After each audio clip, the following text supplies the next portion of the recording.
Okay, hi guys. So as promised, I said I was going to do some past papers with you. So please find the past papers on D6 or in the Google Classroom materials. I have put them there. I've put the entire paper plus the memo. So you could technically probably do the first.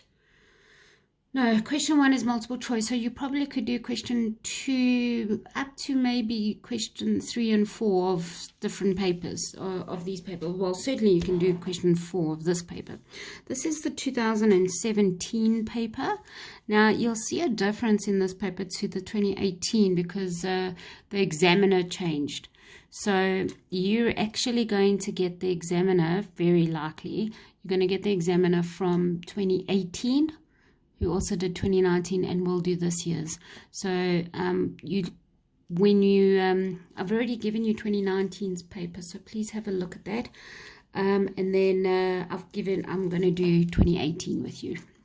Okay, so this is how you answer these questions. So the important thing is to read the instructions very carefully, because in the beginning there's a lot of information that gets told to you that you need to consider.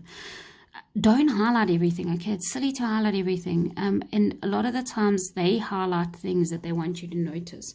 But highlight things like values and things like that, or if there's a color or something of importance. Let's just see here. So 2 experiments were conducted to investigate the rate of the reaction. Now we're doing rate of reaction, okay?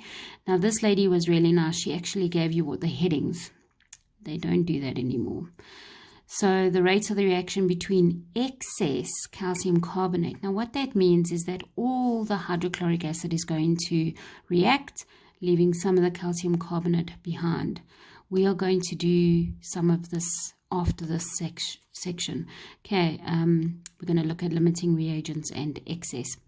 So at the moment you don't really understand this, but it will come to you. So excess calcium carbonate with dilute hydrochloric acid. So you're going to have leftover calcium carbonate with all the acid having reacted. Okay, here's the balanced chemical reaction. So calcium carbonate is a solid. The HCl is in an aqueous solution, so it's a solution. There we get the calcium chloride, which is a salt and is in aqueous. We get water and carbon dioxide. If you remember your equations from grade 9, you'll remember that a carbonate is a base, which makes carbon dioxide, water, and a salt. Okay, you'll need to know this for next year.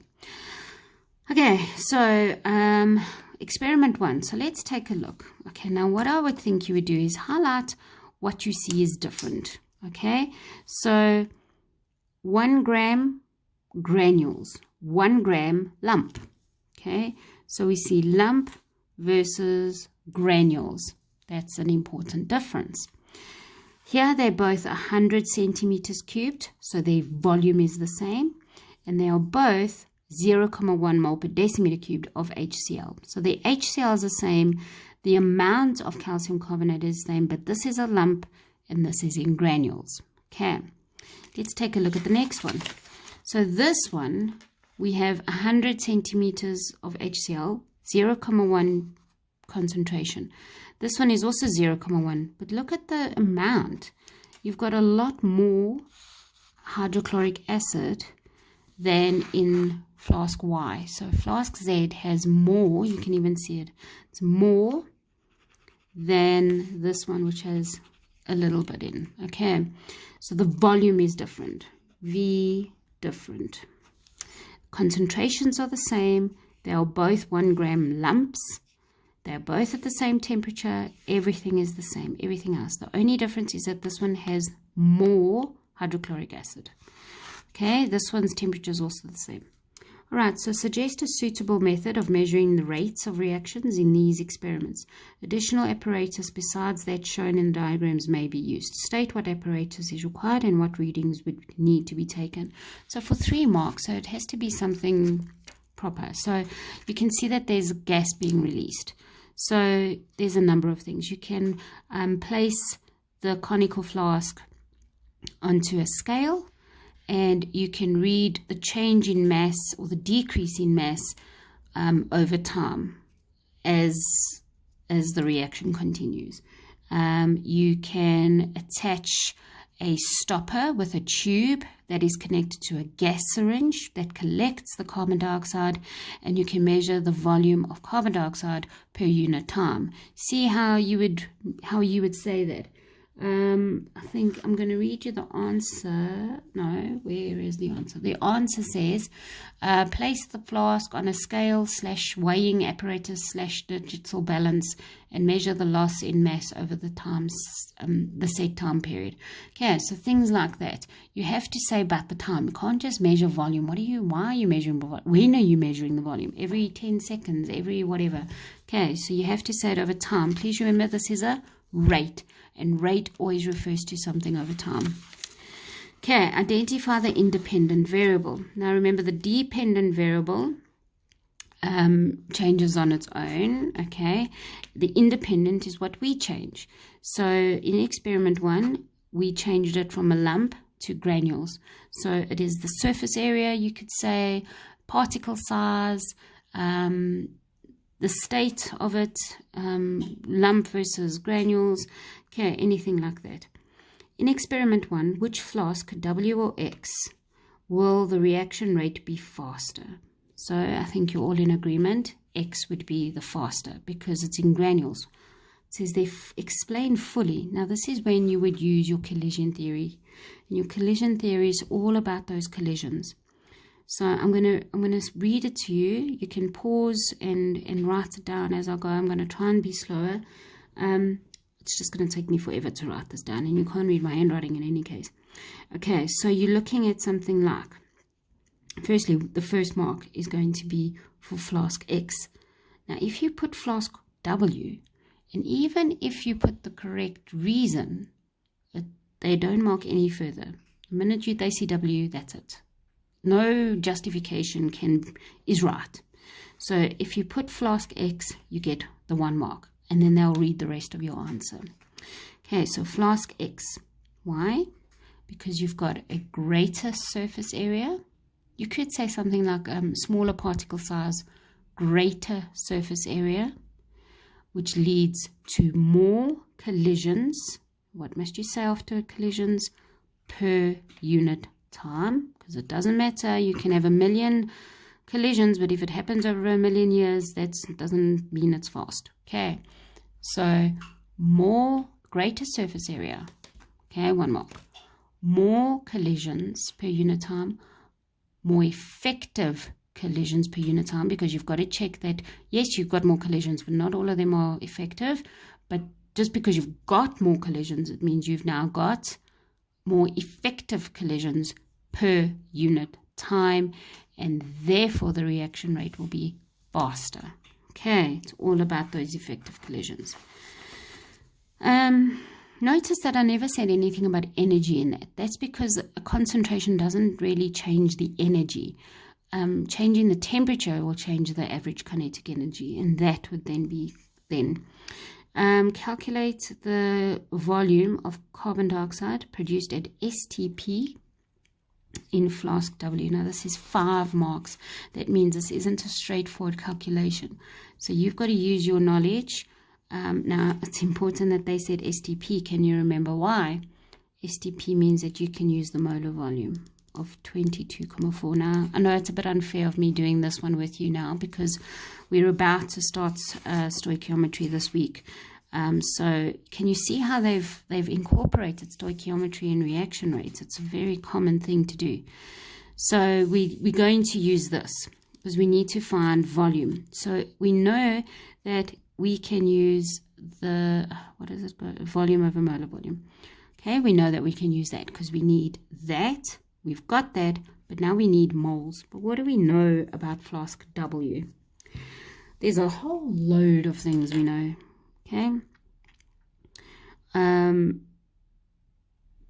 We know that if we've got mass of calcium carbonate, we've got concentration and volume of HCl. Okay, I'm actually quite inclined to use that. So I know I have HCl. Okay, so for the N of HCl, okay, it will be equal to, because I'm going to use this one, C is equal to N over V. So it's going to be concentration times volume. Okay, I have the concentration of HCl as 0,1 times the volume. Now be careful, volume is 100 centimeters cubed, which means it is actually 0,1 decimeters cubed, which gives us 0,01 mole of HCl. Okay, how does that help us when we wanted carbon dioxide? I'm trying to take you back here to a bit of stoichiometry here. So it's 2 to 1 carbon dioxide. So the ratio is 2 to 1. 2 to 1 of HCl to carbon dioxide. So 0,01 to 0,005.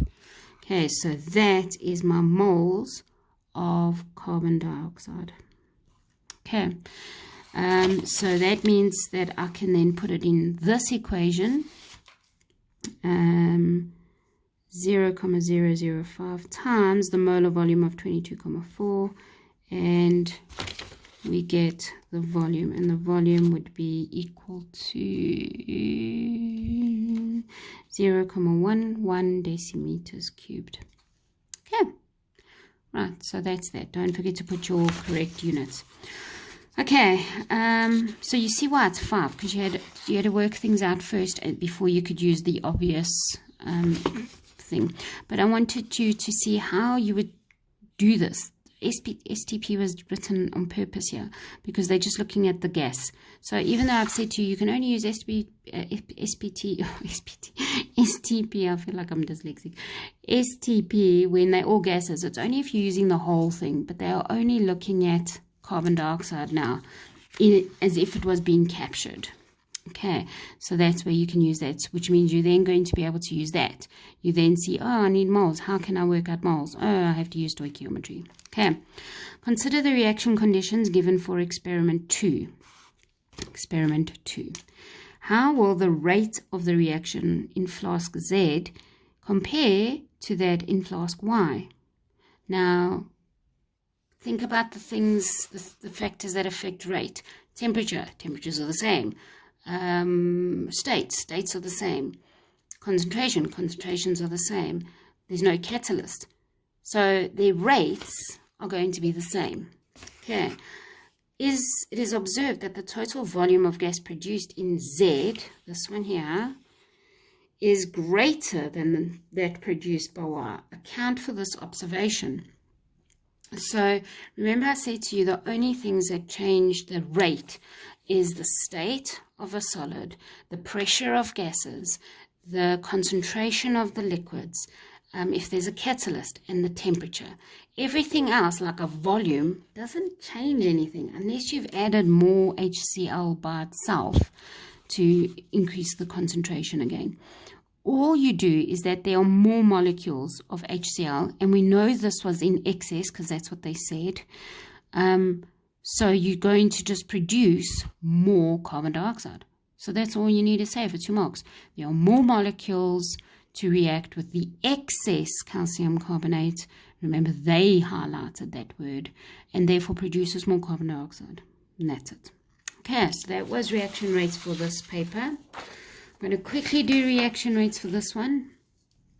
Gosh, I'm exhausted. I hope you guys are listening to this. Send me a thumbs up halfway through if you feel you're watching it still. Okay, well, you've got an hour and a half, and I haven't really given you anything else to do today, but watch me. Tomorrow I'm giving you've got a past paper question to do on your own. So yeah. Okay, so let's take a look at this one. This one's a little bit more in-depth.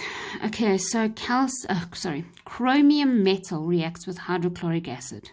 Chromium reacts with hydrochloric acid to produce a green, again, look how they highlight things for you, produce a green solution. Write that down. I don't like highlighting everywhere. Okay, just make notes of things like that. Green solution of chromium chloride. All right.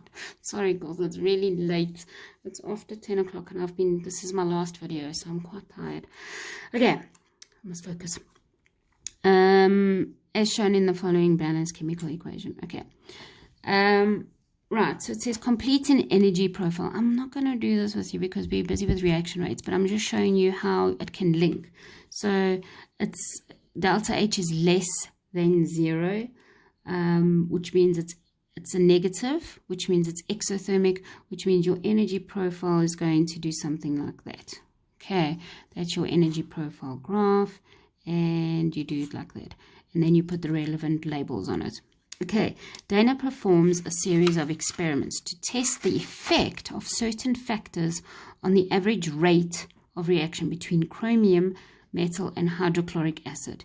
In each of the experiments, Dana ensures that the chromium is the limiting reagent. Again, don't freak out about the word limiting reagent. I'm going to do it with you in stoichiometry this year. Okay, we're going to start it this week. So basically what it means is that all the chromium is going to be used up. Okay, the HCl in this case is going to be in excess and is always completely covered by the same volume of hydrochloric acid of the same concentration. The reaction conditions for the experiments are tabulated. Again, keep highlighting what's different. So they always use one that is like the main one. So experiment 1, I'm sure, is the main one. Let's just read down here. It says, Dana observes that in all 3 experiments, all the chromium fully reacts in less than 80 seconds. Dana collects the hydrogen gas produced at STP at set time intervals. Okay, so at set time intervals, she collects the volume. Dana's results for experiment 1. See, that's what I told you. Are shown below. So here's experiment 1. So experiment 1 is a single lump, 6 grams, and a temperature of 25. Experiment 2, single lump, 6 grams, is the change. And it's a decrease in temperature. Okay. The next one, fine powder. What does this do? This is going to increase the rate. Ooh, but look here. We've got less chromium. Okay, so that's fine. We've identified this. Okay, what is the next question? I'm just going to fold this in half so that I can see what's going on here. So it says here, Dana's graph has been reproduced. Okay, so normally what we'll do is we'll put this on an answer sheet and you can draw on it like normal. Okay, so obviously you can't. So it says for experiment 2 and 3, you have to draw the new ones. So again, you can't plot anything. This is going to be a sketch graph. So because it's for 2 marks, they are probably going to check if you had the shape of it and where have you ended the graph.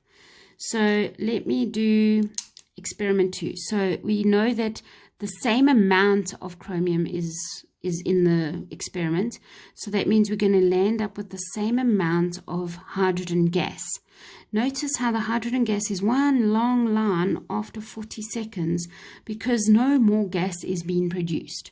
That is the maximum. Imagine your gas syringe and it reaches 3 decimeters cubed and that's it. It doesn't go anymore because there isn't more to react. All the chromium has reacted. Okay, so now I'm looking at experiment 2 and the temperature is lower. I know it's going to land up at 3 again because we had the same amount of chromium and they told us before that the concentration was the same and the volume of the acid was the same. So all you need to do is you're going to say, okay, well, this one's slower then because the temperature is lower. So I'm just going to put a dot somewhere there because here at 40 is where it basically ends.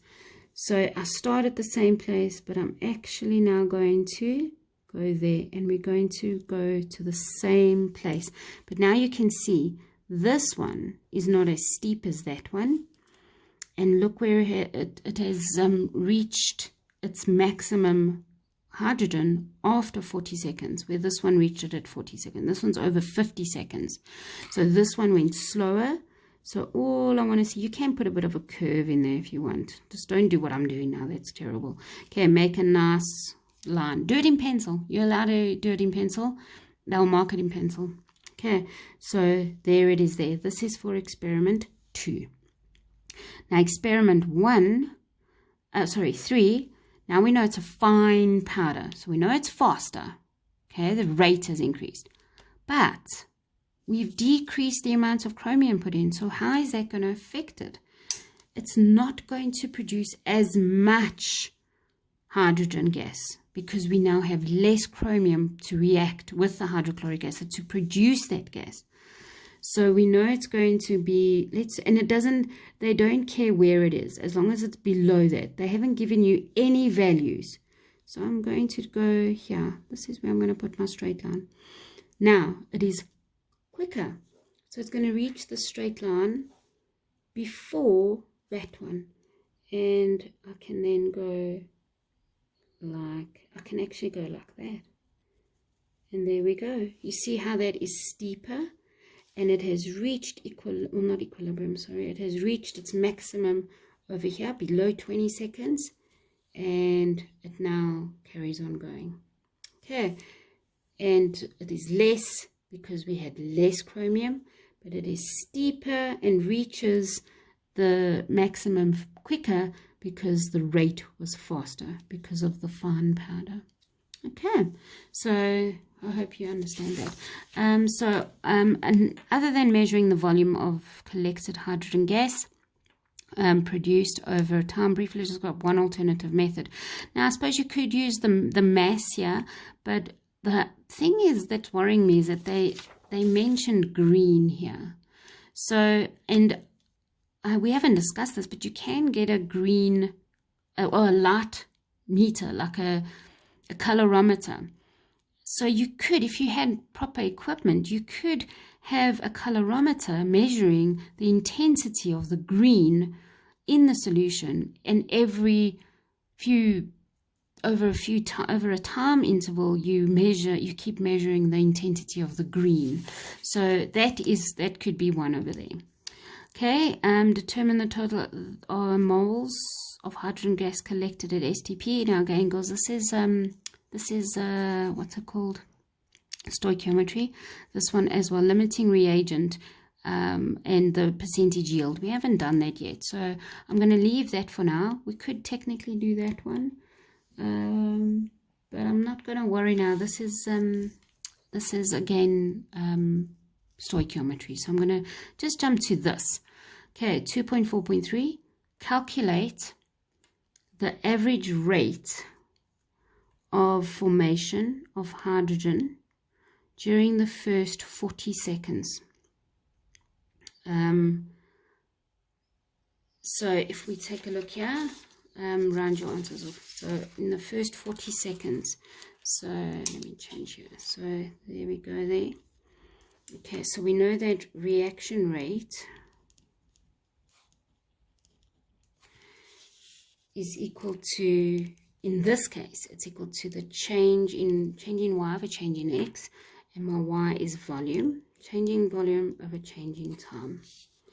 So if we see here, our change is final minus initial, so 3 minus 0, because we started with 0 and our final ended up being 3, over 40 and 0, so it's 40 minus 0, so it's 3 over 40, which lands up being 0.075. And now, how do you know what unit to use here? You just get it from here. This is in decimeters cubed, and this is in seconds, and it's a rate, so it's decimeters cubed per second. Okay, all right. Then next one I want to do with you. According to the collision theory, when reacting particles collide, not all of these collisions result in a reaction occurring. Okay, so they're saying they collide, but they're not effective. So they're saying not all of these collisions are effective. State 2 conditions necessary for an effective collision. That one's easy. Okay, so you're needing the correct orientation and you're needing sufficient amount of average kinetic energy. You must say average kinetic energy. So you can actually also talk about the activation energy. So you can say that the average kinetic energy must be greater than the activation energy. Okay, that's also quite good. That tells you you've got efficient kinetic energy. Explain fully in terms of the collision theory how the reaction rate would be affected if a higher concentration of HCl was used. 4 marks. Okay, so how would it be effective? So let's think about it. You can start off by saying it'll be faster, or you can end your stuff with saying faster. So let's go point form. Don't write me paragraphs. So point number 1, what do you know about high concentration? You've got a greater concentration means that you've got more particles per unit volume. How do you remember this? Concentration is equal to number of moles over volume. Number of particles per volume, unit volume. Okay, so a greater number of particles per unit volume.